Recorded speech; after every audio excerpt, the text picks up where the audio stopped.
Good morning, everybody. It's Monday morning on my way to work here, and I just wanted to jump in here and look.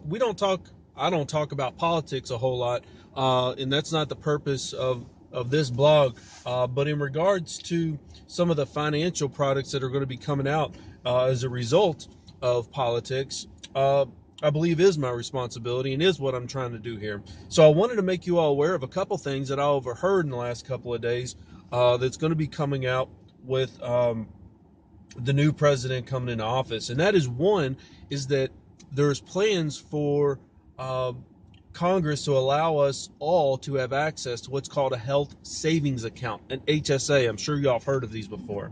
And HSAs are great products because many of you are familiar with the flexible spending accounts, and we're all I have a flex spending account, but one of the drawbacks of a flexible spending account, an FSA, is that if you don't use it, you lose it, right? So once January, I think it's mid-January comes around, if you haven't used the money in that account, you lose it, which is a problem with a lot of people because it's hard to foresee what kind of medical expenses you're going to have. One year you may have $1,500, $2,000 worth over your deductible, and the next year you may have 500. I found this to be true in my own life. Is that one year I put 1,500 back. We'd only use 750. We ended up at the end of the year having to use 750. The next year we'd put 500 back or 750, and then we'd use $1,500 worth on it. So, but the beautiful thing about a HSA, a health savings account, is that it rolls over. It actually becomes an investment account that you can actually even leave to a loved one at death. It becomes part of your nest egg, if you will.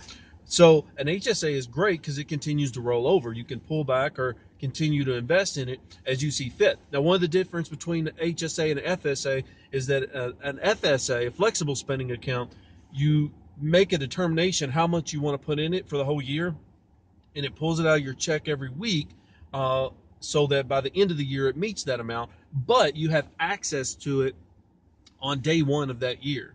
Does that make sense? So if you want to put 1,500 back, it takes 1,500 divided by 52 if you get paid weekly, or 26 if you get paid bi-weekly, and it pulls that amount out of your check, but you have access to that money on January 1. Okay, with an HSA, a health savings account, you only have access to it as you put in it. Okay, I think that's a small price to pay for the fact that we can roll this over and over and over and over, and then we can continue to accumulate.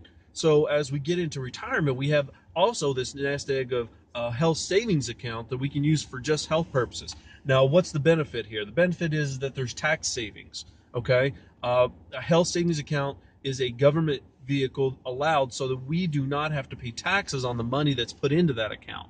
So whatever your tax rate is, that'll be your savings by using this health savings account, opposed to just paying for your premiums and paying for your co-pays and paying for drugs and stuff like that with your after-tax dollars. You can save that tax money.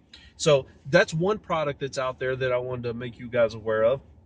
Another one I've heard about that may be coming out soon is what's called it's basically it's independent, a dependent savings account used for respite care, or I believe you can even use it for babysitting. I don't know the full details of the plan, but I know this is something that's oftentimes provided, like an HSA, by your companies, where you can put money into this regularly, and you can use those funds for respite care or for dependent home care, something like that, babysitting.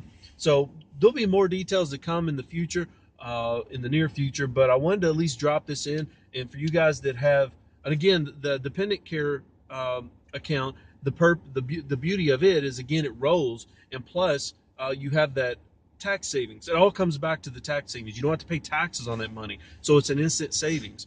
And so again, these are two products that may be coming out. Something savers are starting to be incentivized here, is what it's starting to sound like.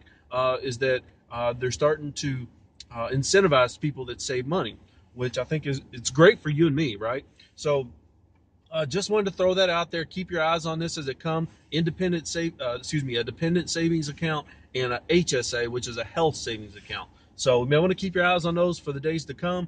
a great opportunity to make some good tax-free savings outside of our IRAs and our 401ks. Hope everybody has a great day. God bless. Bye.